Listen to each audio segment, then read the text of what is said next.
बिस्मिल्लाहिर्रहमानिर्रहीम। आज हम स्टार्ट करने जा रहे हैं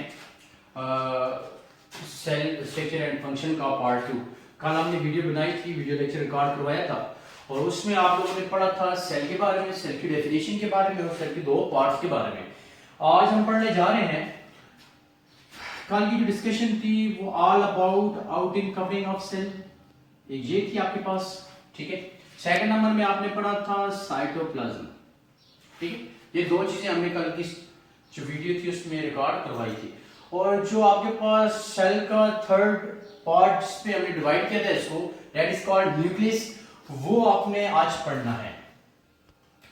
नॉर्मली ये मैंने ड्रा किया है, आपको पता है सेल ओवरऑल क्या है, सेल वॉल, सेल मेम्ब्रेन, उसके बाद साइटोप्लाज्म, ठीक है। सेंटर में आपके पास न्यूक्लियस। अब ये जो सेंटर में ड्रा किया है मैंने, ये वाला, ये आपके पास सेंटर में ड्रा किया गया है, दैट इज कॉल्ड न्यूक्लियस। अब बात है न्यूक्लियस की, और आप कहते हैं जो न्यूक्लियस है, न्यूक्लियस के अंदर क्या मौजूद है। न्यूक्लियस के अंदर आप लोग कहते हैं सर जेनेटिक मटेरियल होता है। मैं कहता हूं ये न्यूक्लियस है, और न्यूक्लियस के अंदर ये जो आपको रेड कलर की डॉट लाइनें नजर आ रही हैं, these are called genetic material. हम इसको किसका नाम देते हैं, जेनेटिक मटेरियल। ये जेनेटिक मटेरियल है, इज इट क्लियर। अब जो आपके पास जेनेटिक मटेरियल है वो हम देखते हैं क्या है। बच्चों से पूछा जाए जेनेटिक मटेरियल कहते हैं सर क्रोमेटिन जेनेटिक मटेरियल है। तो मैंने कहा ठीक है जी, मान लेते हैं क्रोमेटिन जेनेटिक मटेरियल है। फिर बोलते हैं सर क्रोमेटिड जेनेटिक मटेरियल है, मान लेते हैं ये भी आपके पास जेनेटिक मटेरियल है। कहते हैं जी क्रोमोसोम जेनेटिक मटेरियल है, मान लेते हैं जी क्रोमोसोम जेनेटिक मटेरियल है। फिर कहते हैं जी डीएनए जेनेटिक मटेरियल है, मान लेते हैं जी डीएनए जेनेटिक मटेरियल है। जब आपके पास जेनेटिक मटेरियल क्रोमेटिन भी है, क्रोमेटिड भी है, क्रोमोसोम भी है और डीएनए भी है, तो फिर लाजम बात है कि ये जो चार आपके पास चीजें आ चुकी हैं, इनके अंदर कुछ ना कुछ डिफरेंस होगा। मींस व्हाट इज क्रोमेटिन, आपके पास आपको इल्म होना चाहिए क्रोमेटिन क्या है, क्रोमेटिड क्या है, क्रोमोसोम क्या है और डीएनए क्या है। तो सबसे पहले हम बारी बारी इन सबको देखते हैं, और इन चारों को आप कह सकते हो जेनेटिक मटेरियल है, ठीक होगी बात। सबसे पहले हम बात करेंगे आपके पास क्रोमेटिन की बात करेंगे, इसकी बात करेंगे क्रोमेटिन। तो मैं आपको दिखाता हूं, ये न्यूक्लियस है, इस न्यूक्लियस को यहां से निकालना है मैंने और यहां पे लेकर आ गया, ठीक है। अब समझे इस बात को, ये न्यूक्लियस में ड्रा कर रहा हूं। न्यूक्लियस के अंदर जिस वक्त ये जो आपके पास रेड लाइंस है, यहां से ये वाली रेड लाइंस, ये यहां से निकाली है मैंने और यहां पे अंदर लेकर आ गया, ठीक है। ये रेड लाइन अंदर आपके पास कुछ इस फॉर्म में मौजूद होती हैं, इस फॉर्म में मौजूद होती हैं, लाइक स्पैगेटीज, सुनिए बातें आपको, ठीक है। स्पैगेटीज उस तरह से होती है, और इनका साइज जो होता है विद इन लाइट माइक्रोस्कोप जिसे आप लोग देखते हैं तो बहुत बारीक होता है, बहुत ज्यादा बारीक होता है, और ये साइज आपको क्लियरली नजर नहीं आ रहा होता, ठीक है। बहुत छोटा सा होता है, बहुत ज्यादा छोटा होता है, जिस वक्त आपको पास ये प्रॉपर शेप में स्ट्रक्चर में आपको नजर नहीं आता और इस तरह से आपके पास ये गुच्छानुमा बना हुआ होता है, तो उस टाइम पे आप इसको नाम देते हो, that is called chromatin, that is called chromatin. उस वक्त इसका नाम होता है क्रोमेटिन। पैसेज ऑफ टाइम के साथ क्या होता है, ये जो क्रोमेटिन होता है ये आपके पास अपनी शेप जो होता है वो चेंज करने लग जाता है। लाइक अभी मैं आपको बताता हूं, ये पहले ये वाला था स्ट्रक्चर, फिर पैसेज ऑफ टाइम के साथ इसने अपने स्ट्रक्चर विद इन न्यूक्लियस अपने स्ट्रक्चर ने चेंज किया और कुछ इस तरह की शेप बनाने लग जाएगा, ये लाइक दिस, इस तरह की शेप्स बन जाएंगी, ये इस तरह की शेप्स बन जाएंगी, ये शेप्स बन जाएंगी। तो जिस वक्त जो क्रोमेटिन है, जो क्रोमेटिन है, TIN याद रखिए बात, जो क्रोमेटिन है, क्रोमेटिन जिस वक्त इस शेप से इस शेप में कन्वर्ट हो जाएगा, आपको ये वाला सेक्शन नजर आने लग जाएगा। इट्स मीन ये आपके पास बन जाएंगे क्रोमोटिड। इसको आप लोग नाम देंगे, ये वाला आपके पास क्या बन गया, क्रोमोटिड। इसको आप नाम देंगे क्रोमोटिड, ये वाला, ये structure, this structure is called chromatid, this structure is called chromatid, this structure is called chromatid, this structure is called chromatid. Is it clear? अब ये बहुत सारे क्रोमोटिड एक दूसरे के साथ मिलते हैं, लाइक समझे इस बात को। मैं कहता हूं आपके पास ए क्रोमोटिड है ये, ठीक है। मैं कहता हूं ये आपके पास सेकंड बी क्रोमोटिड है, ठीक। दो क्रोमोटिड है ये वाले। जिस वक्त आपके पास दो क्रोमोटिड, लाइक मैं कहता हूं एक क्रोमोटिड आपके पास ये है, आपके पास दूसरा क्रोमोटिड आपके पास ये है। जिस वक्त दो क्रोमोटिड एक दूसरे के साथ मिल जाएंगे, ये शेप स्ट्रक्चर बन जाएगा, और इस शेप और स्ट्रक्चर को आप लोग नाम दोगे क्रोमोसोम। इसको this one is called chromosome. ये जो स्ट्रक्चर है ये क्रोमोसोम कहलाएगा। अब क्रोमोसोम मीन वर्ड, क्रोमोसोम का जो मतलब है आपके पास, क्रोमो, क्रोमो बोलते हैं कलर को, क्रोमो बोलते हैं कलर को। मैं यहां पे आपको बता देता हूं, मेंशन कर देते हैं। ये क्रोमो, क्रोमो का मतलब होता है COLOUR, कलर, कलर। आगे वर्ड जो आपके पास आता है सोमा, सोम, ठीक है। ये जो वर्ड है इसका मतलब होता है बॉडी, इसका मतलब होता है आपके पास BODY, body. It's mean chromosome mean colour body, a thread-like structure present in the center of nucleus are called chromosome। ये डेफिनेशन हम करते हैं कि जो न्यूक्लियस है, न्यूक्लियस के अंदर जो थ्रेड लाइक स्ट्रक्चर आपको नजर आने लग जाता है, कलर स्ट्रक्चर नजर आने लग जाता है, उस स्ट्रक्चर को आप लोग नाम देते हो क्रोमोसोम का। सबसे पहले आपने देखा क्रोमेटिन जो आपको नजर नहीं आ रहा था, फिर क्रोमेटिन ने एक शेप बनाई, ये वाली, जब थोड़ा थोड़ा आपको नजर आया, एक शेप नजर इस तरह की आने लगी, आपने इसको नाम दिया क्रोमेटिड का। फिर जो क्रोमेटिड था एक दूसरे के साथ मिलने लगे और इस तरह का एक आपके पास स्ट्रक्चर बन गया, लाइक दिस।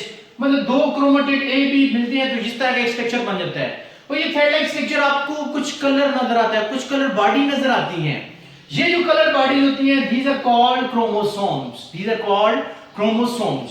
अब एक और बात याद रखें, जिस वक्त समझिए इस बात को, ए क्रोमेटिड और B chromatid,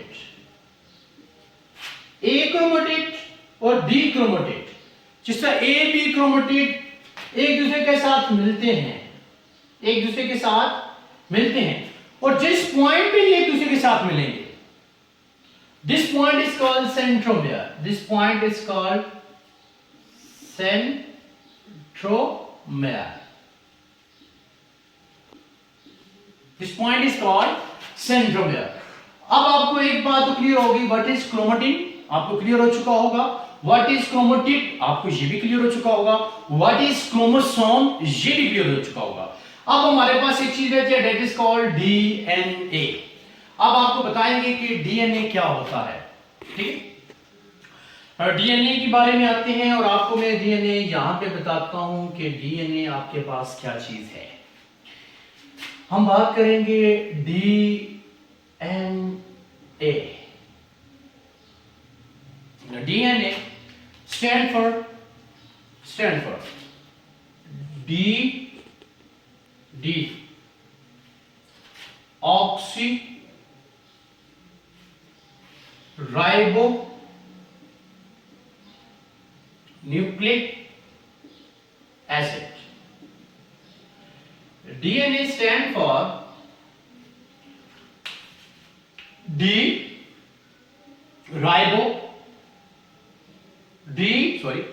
oxy ribo nucleic acid, DNA stand for। अब जो DNA होता है, DNA मौजूद कहां पे होता है? DNA क्रोमोसोम के ऊपर मौजूद होता है। ये बात भी आपने हमेशा याद रखनी है। ये जो DNA है ये हमेशा, ये जो आपके पास क्रोमोसोम है इनके अंदर मौजूद होता है, ठीक है। अच्छा, जिस वक्त मैं आपको डीएनए पढ़ाऊंगा, डीएनए का स्ट्रक्चर पढ़ाऊंगा, उस वक्त ये चीजें बहुत क्लियरली आपको बताऊंगा कि डीएनए पाया कहां पे जाता है, इसकी लोकेशन क्या होता है, इसका साइज क्या होता है, इसके स्ट्रक्चर क्या होता है, इसके जो आपके पास स्ट्रैंड्स हैं वो क्या होते हैं, उस वक्त ये चीज आपको बड़ी क्लियरली बताएंगे। अभी आपके पास डीएनए, जस्ट सपोज जो आपके पास डीएनए है, मैं कहता हूं डीएनए, ये सपोज कर लेते हैं ये आपके पास एक डीएनए है, ठीक है, ये डीएनए है, ये डीएनए है। अब डीएनए के मैं छोटे छोटे फ्रेगमेंट्स, टुकड़े बनाने लगा हूं, डीएनए के पार्ट्स। मैं कहता हूं ये पार्ट, ये पार्ट, ये पार्ट डीएनए के पार्ट्स हैं। आप कहते हैं सर एक ये पार्ट है, एक ये वाला पार्ट है, एक ये वाला पार्ट है, ये छोटे छोटे टुकड़े बना दिए मैंने डीएनए के। सपोज अब आपके पास इसको 1 2 3 4 पार्ट्स के नाम ले लिए। ये होता है जॉइंट, मिला हुआ होता है, ठीक है, ये जुदा नहीं होता, इस तरह मिला हुआ होता है। सिर्फ आपको समझाने की खातिर मैंने इसको अलग कर दिया है।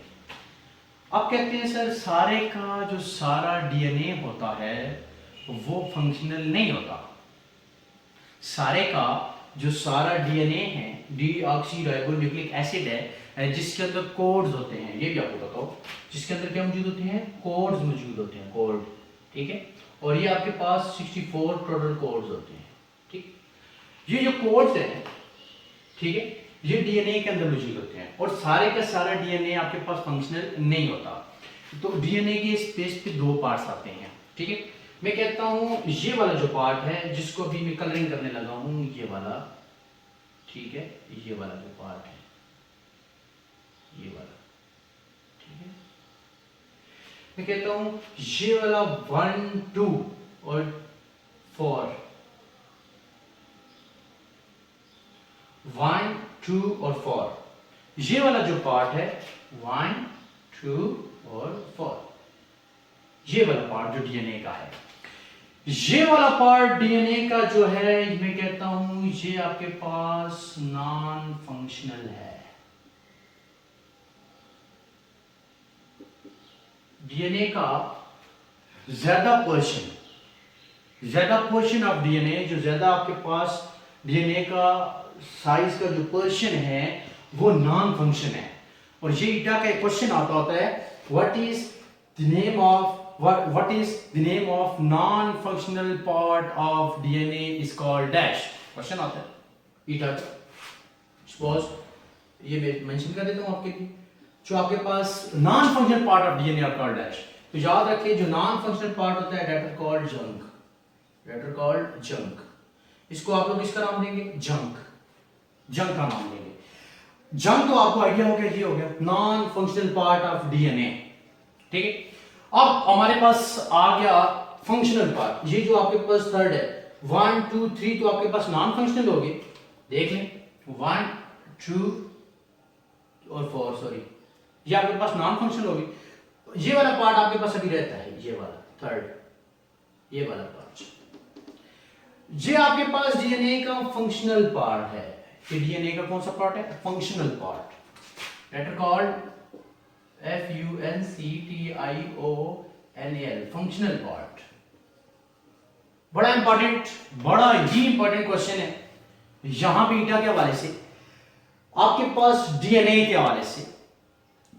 Functional part of DNA are called dash. जो आपके पास डीएनए है, इसका जो फंक्शनल पार्ट है उसको आप क्या कहेंगे, तो functional part of DNA are called gene.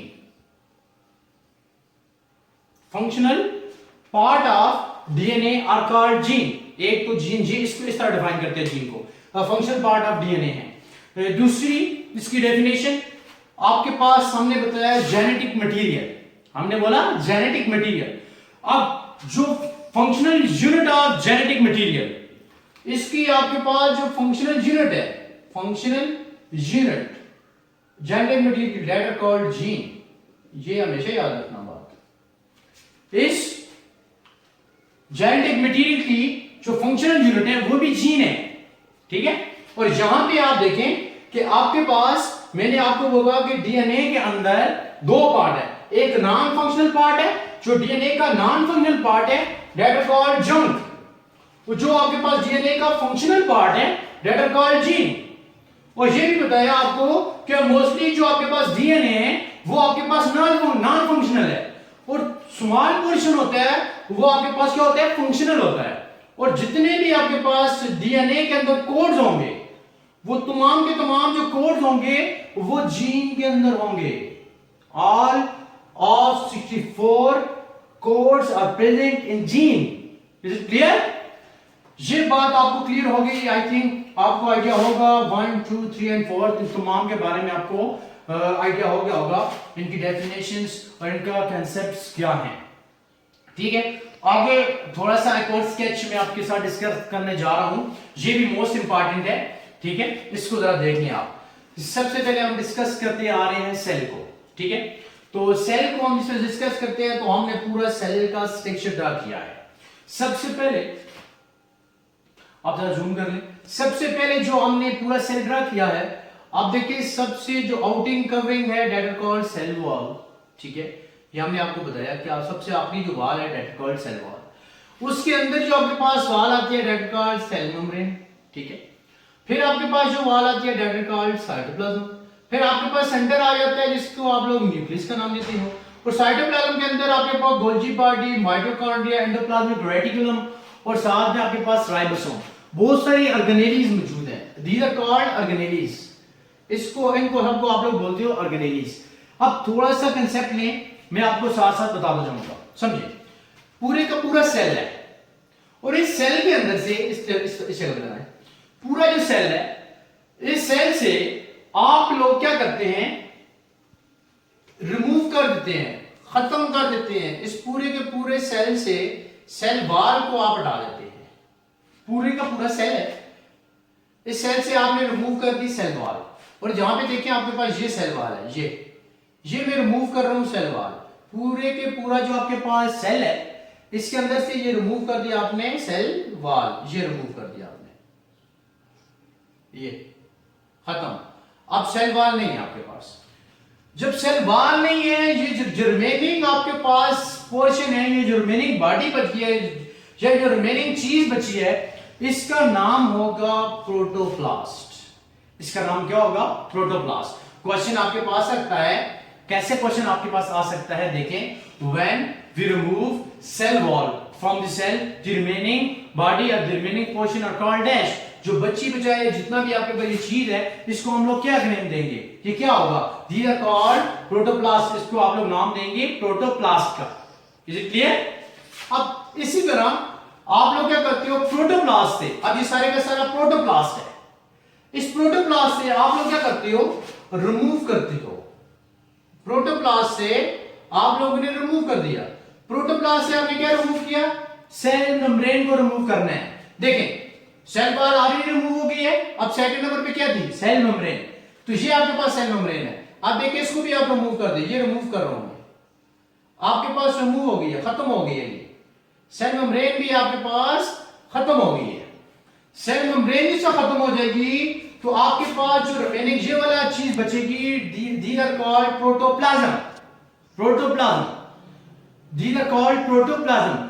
Cell wall remove की तो प्रोटोप्लास्ट, सेल मेम्ब्रेन रिमूव की तो प्रोटोप्लाज्म।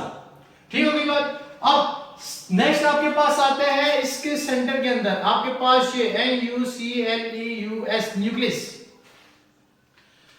अगर ये सारा के सारा प्रोटोप्लाज्म है, इस प्रोटोप्लाज्म के अंदर से आप लोग रिमूव कर देते हो न्यूक्लियस को। ये न्यूक्लियस है, आप लोग न्यूक्लियस को क्या करते हो? रिमूव कर देते हो। और आपके पास सेंटर के न्यूक्लियस है, ये इस न्यूक्लियस को आपने रिमूव कर दिया, ये रिमूव हो गया न्यूक्लियस। अब न्यूक्लियस रिमूव हो गया, ये न्यूक्लियस खत्म हो गया। दिस पोर्शन, ये जो चीज बचती है, they are called cytoplasm. They are called cytoplasm.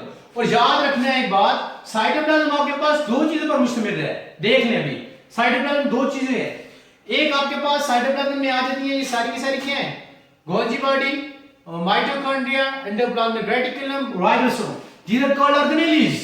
These are called organelles. It's mean ये जो साइटोप्लाज्म है एक ऑर्गेनेली पर मुश्तमिल करता है, दूसरा ये आपके पास जो पोर्शन है सॉल्युबल.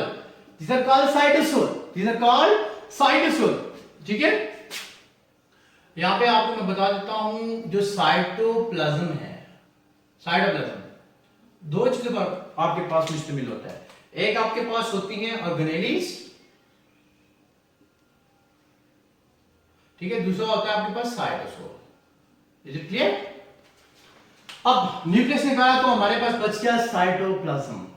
अब ये जो साइटोप्लाज्म है, इस साइटोप्लाज्म से अगर आप लोग रिमूव कर दीजिए ऑर्गेनेलीज, ये पीछे रह गई आपके पास क्या ऑर्गेनेलीज, ये सारी की सारी ऑर्गेनेलीज है. ठीक है, साइटोप्लाज्म से आपने रिमूव कर दी ऑर्गेनेलीज. आपके पास ऑर्गेनेलीज कौन कौन सी है? माइटोकॉन्ड्रिया ऑर्गेनेली रिमूव कर दिया आपने, गोल्जी बॉडी ऑर्गेनेलीज थी आपने रिमूव कर दी, एंडोप्लाज्मिक रेडिकल आपके पास ऑर्गेनेली थी रिमूव कर दिया आपने, राइबोसोम आपके पास ऑर्गेनेलीज थी रिमूव कर दिया आपने. अब ये पीछे सिर्फ और सिर्फ क्या बचा? साइटोप्लाज्म था, उसमें आपने सबने क्या रिमूव कर दिया? ऑर्गेनेली रिमूव कर दी. पीछे आपके पास क्या बच गया? That are called cytosol. That are called cytosol. अब पूरे का जो पूरा सेल है आपने रिमूव कर दिया. आपने देखा सिर्फ आपके पास सॉल्युबल पार्ट ऑफ साइटोप्लाज्म बच गया, जिसको आप लोगों ने नाम दे दिया किसका? साइटोसोल का. किसका नाम दे दिया? साइटोसोल का. ये आप लोग स्टेप बाय स्टेप देख लें. ये जितनी भी चीजें हैं ये सारी की सारी ईटा के हवाले से मोस्ट इंपॉर्टेंट है. ठीक है, और इसी तरह आपके पास डिफरेंट टाइप के क्वेश्चन आपके पास ईटा में आ सकते हैं. अब ये है कि आज हमने जो अभी खत्म किया वो क्या किया, आपने आउटिंग का रिंग भी पढ़ ली, आपने साइटोप्लाज्म भी पढ़ लिया और आपने न्यूक्लियस भी आज स्टडी कर लिया. अभी सेल की एक चीज आपने पढ़ ली, जो आपका जिसे कहते हैं चैप्टर है उसका एक पोर्शन आपने पढ़ लिया, दैट इज कॉल्ड सेल. ये सेल आपने भी थोड़ा सा स्केच सेल का पढ़ा. अभी सेल का हमने आगे जाके इसका स्ट्रक्चर पढ़ना है. नेक्स्ट वीडियो में हम आपको बताएंगे सेल का स्ट्रक्चर क्या है. ठीक है, जब सेल का स्ट्रक्चर पढ़ लेंगे तो फिर स्ट्रक्चर में आपके पास ये तमाम चीजें पढ़ेंगे. स्ट्रक्चर में आपने ये तमाम चीजें पढ़नी है. कौन सी? जितनी हम बनाते रहे हैं. सेल क्या है? सेल वॉल पढ़नी है, सेल मेम्ब्रेन पढ़नी है, साइटोप्लाज्म पढ़ना है. साइटोप्लाज्म के अंदर जितनी भी ऑर्गेनेलीज हैं वो सारी स्ट्रक्चर है, वो सारी आपने पढ़नी है.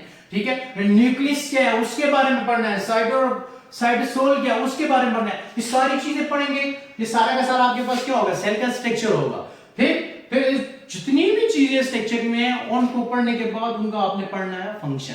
तो इस तरह आपके पास ये जो फर्स्ट चैप्टर होगा आपका ये कंप्लीट हो जाएगा. उम्मीद करता हूं आपको इस वीडियो की समझ आ गई होगी. इन केस अगर आपको कोई प्रॉब्लम है तो आप हमें टेक्स्ट कर सकते हैं, मैसेज कर सकते हैं, हमारा यूट्यूब चैनल विजिट कर सकते हैं, वहां पे टेक्स्ट कर सकते हैं और फेसबुक पेज हमारा लाइक कर सकते हैं. ठीक है, Pak Urdu school and college of sciences आ सकते हैं, मुझसे मिल सकते हैं. ठीक है, इन केस अगर आपको किसी जगह भी कोई भी प्रॉब्लम है. Wish you all the best. Thank you. अस्सलाम वालेकुम.